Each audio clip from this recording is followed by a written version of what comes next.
ನಮಸ್ತೆ. ಮೇ ತಿಂಗಳು ಹುಟ್ಟಿರುವವರ ಗುಣ ಭವಿಷ್ಯ ಸ್ವಲ್ಪ ಜಿಪುಣತನ ಇದೆ. ಆದರೆ ತಮ್ಮ ಪ್ರೀತಿ ಪಾತ್ರರಿಗೆ ಉದಾರಿಗಳಾಗಿರ್ತೀರಾ.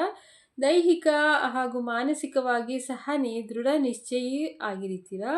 ಎಂಥ ಕಠಿಣ ಸಂದರ್ಭ ಬಂದರೂ ಅದನ್ನು ಎದುರಿಸುತ್ತೀರಾ. ಉತ್ತಮ ಆಹಾರ ರುಚಿ ಪ್ರಜ್ಞೆಯನ್ನು ಹೊಂದಿದ್ದು ಅತಿಥಿ ಸತ್ಕಾರ ಮಾಡುತ್ತೀರಾ.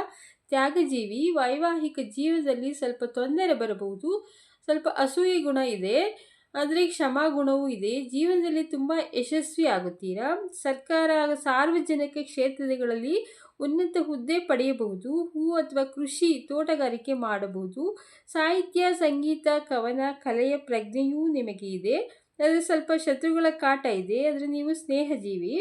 ನೀವು good nurse, healer, public servant, loyal ಆಗಿರ್ತೀರಾ ಫ್ರೆಂಡ್ಶಿಪ್ನಲ್ಲಿ. ಅವಾಯ್ಡ್ ಮಾಡಿ ವೈನು, ಸ್ಟ್ರಾಂಗ್ ಡ್ರಿಂಕ್ಸು ಮತ್ತು ರಿಚ್ ಫುಡ್ಡನ್ನು. ನೀವು ಸೊಸೈಟಿನ ಇಷ್ಟಪಡ್ತೀರಾ. ಸಿನಿಮಾ, ಪಿಕ್ನಿಕ್ಕು, ಟ್ರಾವೆಲ್ಸ್ಗಳನ್ನ, ಒಳ್ಳೆ ಬಟ್ಟೆ ಹಾಕಿಕೊಳ್ಳುವುದು, ಪರ್ಫ್ಯೂಮು, ತುಂಬ ಚೆನ್ನಾಗಿ ಕಾಣಬೇಕು ಎಂದು ಬಯಸುತ್ತೀರಾ. ಏಪ್ರಿಲ್ 20ರಿಂದ ಮೇ 20 ಒಳಗೆ ಹುಟ್ಟಿರೋರು ಮದುವೆ ಆಗಬಹುದು.